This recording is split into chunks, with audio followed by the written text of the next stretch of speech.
जय श्री कृष्ण, राधे कृष्ण, ओम नमो भगवते वासुदेव। इसी अध्याय के चौथे श्लोक में भगवान ने 3 प्रकार के त्याग की बात कही थी। अब आगे के 3 श्लोक में उसी त्रिविध त्याग का वर्णन करते हैं। 3 तरह के त्याग का वर्णन भगवान इसलिए करते हैं कि अर्जुन कर्मों का स्वरूप से त्याग करना चाहते थे। अतः त्रिविध त्याग बताकर अर्जुन को चेत करना था और आगे के लिए मनुष्य मात्र को यह बताना था कि नियत कर्मों का स्वरूप से त्याग करना भगवान को मान्य नहीं है। भगवान तो सात्विक त्याग को ही वास्तव में त्याग मानते हैं। सात्विक त्याग से संसार के संबंध का सर्वथा विच्छेद हो जाता है। दूसरी बात, 17वें अध्याय में भी भगवान गुणों के अनुसार श्रद्धा, आहार आदि के 3 भेद कहकर आए। इसलिए यहां भी अर्जुन द्वारा त्याग का तत्व पूछने पर भगवान ने त्याग के 3 भेद कहे। पूर्व श्लोक में भगवान ने त्याग के विषय में अपना जो निश्चित उत्तम मत बताया, उससे तामस त्याग बिल्कुल ही विपरीत है और सर्वथा निष्कर्ष है। यह बताने के लिए तू बताया नियत कर्मों का त्याग करना कभी भी उचित नहीं है, क्योंकि वे तो आवश्यक कर्तव्य हैं। बलिष्ठ देव आदि यज्ञ करना, कोई अतिथि आ जाए तो गृहस्थ धर्म के अनुसार उसको अन्न जल आदि देना, विशेष पर्व में या श्राद्ध तर्पण के दिन ब्राह्मणों को भोजन कराना और दक्षिणा देना, अपने वर्ण आश्रम के अनुसार प्रातः और सायंकाल में संध्या करना आदि कर्मों को न मानना और न करना ही नियत कर्मों का त्याग है। ऐसे नियत कर्मों को मूर्खता से अर्थात बिना विवेक विचार के छोड़ देना तामस त्याग कहलाता है। सत्संग, सभा, समिति आदि में जाना आवश्यक था, पर आलस्य में पड़े रहे, आराम करने लग गए अथवा सो गए। घर में माता पिता बीमार हैं, उनके लिए वैद्य को बुलाना या औषधि लाने के लिए जा रहे थे। रास्ते में कहीं पर लोग ताश चौपड़ आदि खेल रहे थे, उनको देखकर खुद भी खेल में लग गए और वैद्य को बुलाना और औषधि लाना भूल गए। कोर्ट में मुकदमा चल रहा है, उसमें हाजिर होने के समय हंसी दिल लगी, खेल तमाशा आदि में लग गए और समय बीत गया।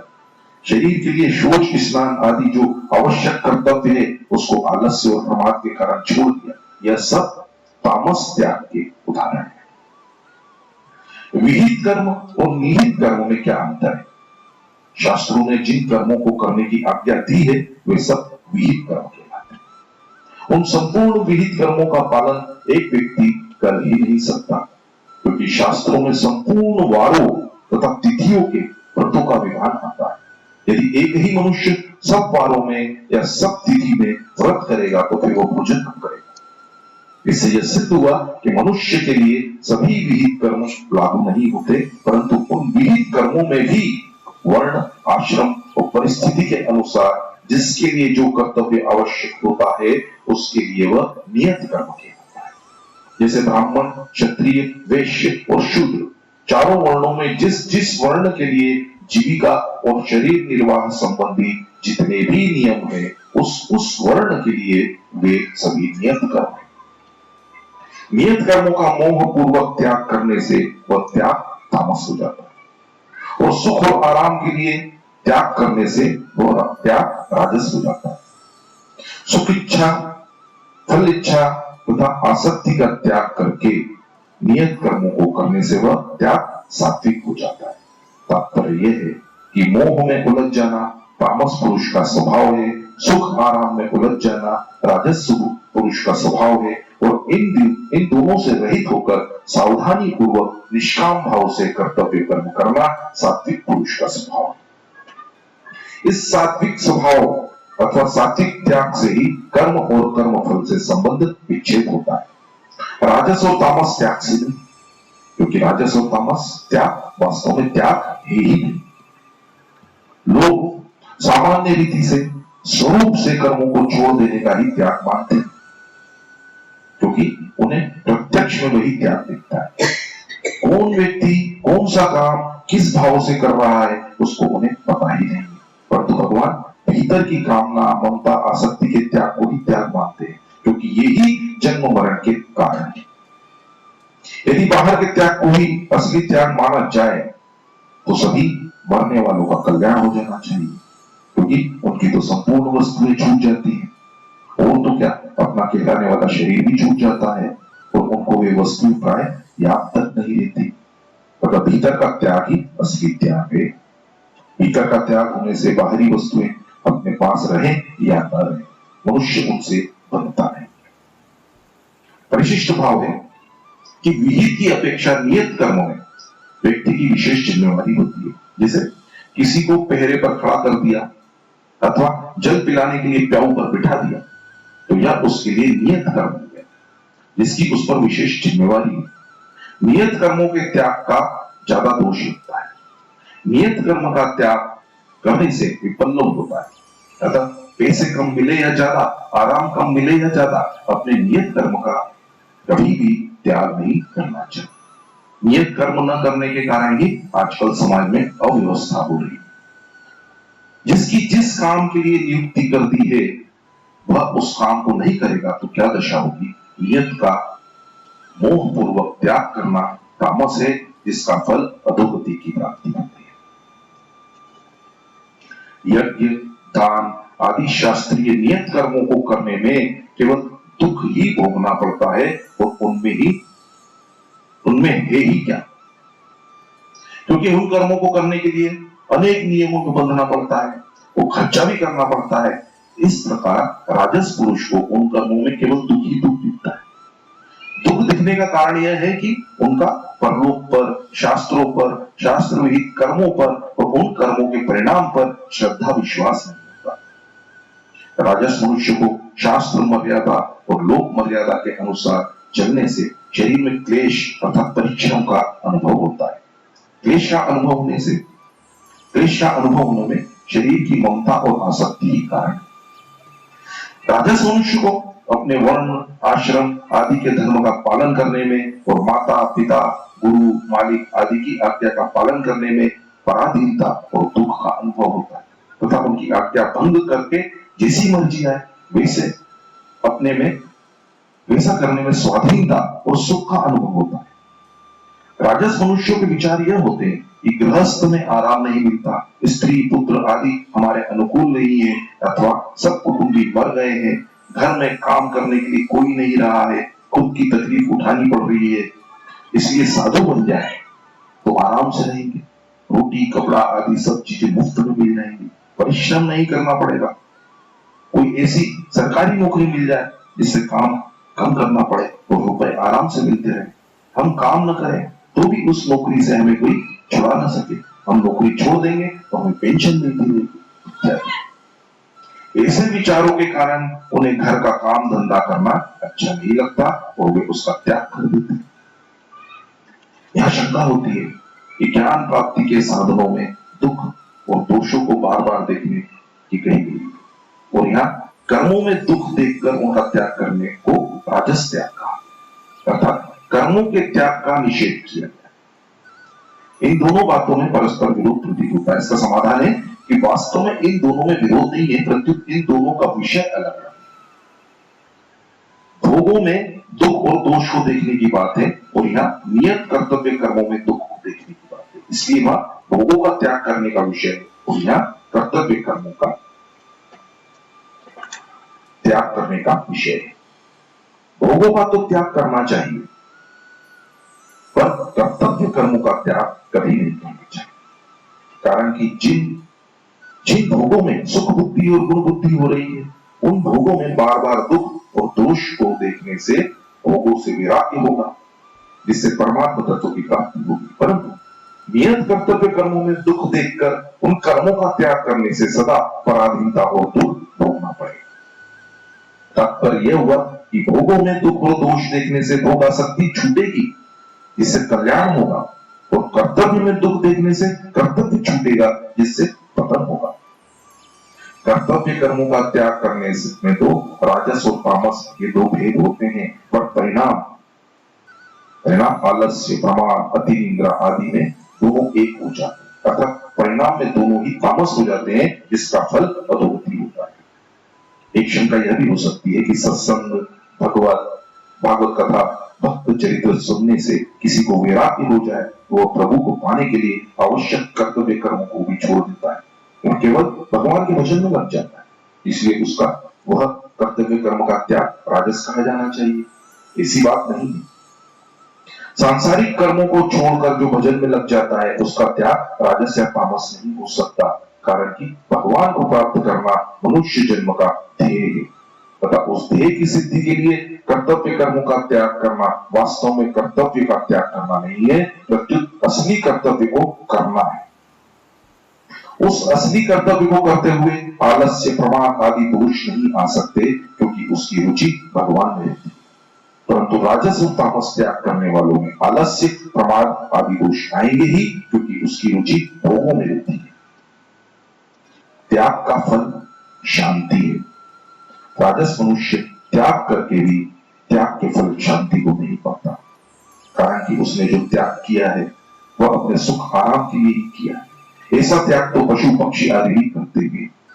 अपने सुख आराम के लिए शुभ कर्मों का त्याग करने से राजस मनुष्य को शांति तो नहीं मिलती, पर शुभ कर्मों के त्याग का फल दंड रूप से जरूर भोगना पड़ता है। त्याग का फल शांति है और राग का फल दुख है। राजस मनुष्य को त्याग का फल शांति तो नहीं मिलती, पर राग का फल दुख तो मिलता ही है। यह कार्य पद के साथ इति एवं एव दो अव्यय लगाने का अर्थ निकलता है कि केवल कर्तव्य मात्र करना है। इसको करने में कोई फलासक्ति नहीं, कोई स्वार्थ नहीं और कोई क्रियाजन्य सुख भोग भी नहीं। इस प्रकार कर्तव्य मात्र करने से कर्ता का उस कर्म से संबंध विच्छेद हो जाता है। ऐसा होने से वह कर्म बंधन कारक नहीं होता, अर्थात संसार के साथ संबंध नहीं जोड़ता। कर्म तथा उसके फल में आसक्ति होने से ही बंधन होता है। शास्त्र विहित कर्मों में भी देश, काल, वर्ण, आश्रम, परिस्थिति के अनुसार जिस कर्म में जिस की नियुक्ति की जाती है वे सब नियत कर्म कहलाते हैं। जैसे साधु को ऐसा करना चाहिए, गृहस्थ को ऐसा करना चाहिए, ब्राह्मण को अमुक काम करना चाहिए, क्षत्रिय को अमुक काम करना चाहिए। उन कर्मों को प्रमाद, आलस्य, उपेक्षा, उदासीनता आदि दोषों से रहित होकर तत्परता और उत्साह पूर्वक करना चाहिए। इसलिए भगवान ने कर्मयोग के प्रसंग में जगह जगह समाचार शब्द का उपयोग किया। संग के त्याग का तात्पर्य है कि कर्म करने के औजार, साधन आदि में आसक्ति, प्रियता, ममता आदि न हो। और फल के त्याग का तात्पर्य है कि कर्म के परिणाम के साथ संबंध हो, अर्थात फल की इच्छा हो। इन दोनों का तात्पर्य है कि कर्म और फल में आसक्ति तथा इच्छा का त्याग हो। गीता में जहां कहीं गुणों का वर्णन हुआ है वहां सत्व, रज और तम यही क्रम रखा गया है, अर्थात तम, रज और सत्व ऐसा क्रम रखा गया। इसका कारण है कि यदि छठे श्लोक के बाद ही सात्विक त्याग का वर्णन करते तो भगवान के निश्चित मत में और सात्विक त्याग में पुनरुक्ति का दोष आ जाता। दूसरा, किसी वस्तु की उत्तमता तभी सिद्ध होती है जब उसके पहले अनुत्तम वस्तु का वर्णन किया जाए। इसलिए भगवान सात्विक त्याग की उत्तमता सिद्ध करने के लिए पहले अनुत्तम तामस और राजस त्याग का वर्णन करते हैं। तीसरा, आगे 10वें से 12वें श्लोक तक सात्विक त्यागी का वर्णन हुआ है।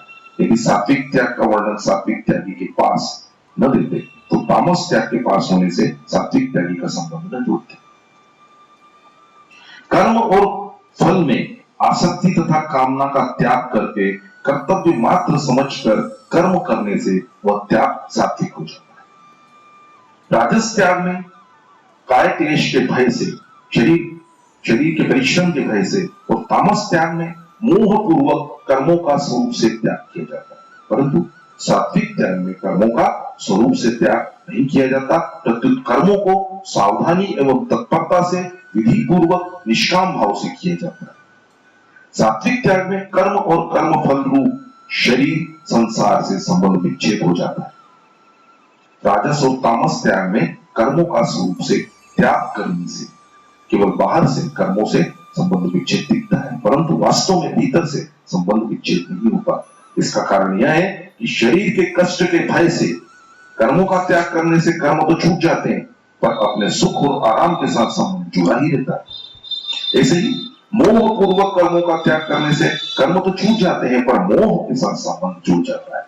तात्पर्य यह हुआ कि कर्मों का स्वरूप से त्याग करने पर बंधन होता है, और कर्मों को तत्परता से विधि पूर्वक करने पर मुक्ति संबंध विच्छेद होता है। विशिष्ट भाव है कि तमोगुण में मूर्ता बेसमझी है, और रजोगुण में स्वार्थ बुद्धि है, पर सत्वगुण में न मूर्ता है न स्वार्थ बुद्धि है, प्रत्युत संबंध विच्छेद है। सात्विक मनुष्य कर्तव्य मात्र समझकर सब नियत कर्म करता है। एक मार्मिक बात है कि कर्तव्य मात्र समझकर जो भी कर्म किया जाता है उससे संबंध विच्छेद हो जाता है। लौकिक साधन कर्म योग और ज्ञान योग में शरीर संसार से संबंध विच्छेद मुख्य है। इसलिए साधक को प्रत्येक कर्म कर्तव्य मात्र समझकर करना चाहिए। स्वरूप से कर्मों का त्याग करने से तो बंधन होता है, पर संबंध न जोड़कर कर्तव्य मात्र समझकर कर्म करने से मुक्ति होती है। अलौकिक साधन भक्ति योग में भगवान से संबंध जोड़ना मुख्य है। इसलिए भक्त को जप ध्यान कीर्तन आदि कर्तव्य समझकर नहीं करने चाहिए, प्रत्युत अपने प्रियतम का काम सेवा पूजन समझकर उनकी प्रसन्नता के लिए प्रेम पूर्वक करना चाहिए। भगवान के हर एक वस्तु नाम रूप आदि प्रिय लगनी चाहिए। भगवान का काम करने में आनंद आना चाहिए। जैसे दवा कर्तव्य समझकर ली जाती है, पर भोजन कर्तव्य समझकर नहीं किया जाता, प्रत्युत अपनी भूख मिटाने के लिए किया जाता है। इसलिए भक्त को जप ध्यान आदि कर्तव्य मात्र समझकर त्याग के उद्देश्य से नहीं करने चाहिए, प्रत्युत भगवान के साथ संबंध जागृत करने के लिए ही किए जाने चाहिए। अगर वह जप ध्यान आदि भी कर्तव्य समझकर करेगा तो भगवत संबंध जागृत नहीं होगा, प्रेम का उदय नहीं होगा। यह शंका हो सकती है कि प्रत्येक श्लोक में तो कर्म करने की बात आई है, त्याग की बात आई ही नहीं, फिर यह सात्विक त्याग कैसे हुआ? इसका समाधान है कि सात्विक कर्ता में न मोह है, न स्वार्थ है, न आसक्ति है, न फल इच्छा है, केवल कर्तव्य मात्र है।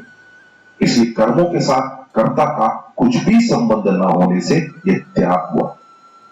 कर्तव्य मात्र जड़ विभाग में ही रहा, चेतन के साथ संबंध नहीं हुआ। जब चेतन शरीर के साथ अपना संबंध मान लेता है, तब शरीर से होने वाले कर्मों के साथ उसका संबंध जुड़ जाता है।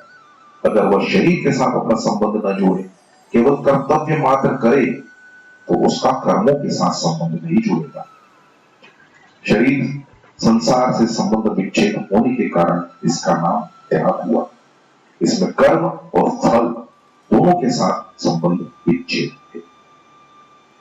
जय श्री कृष्ण, राधे कृष्ण। ओम नमो भगवते वासुदेवाय।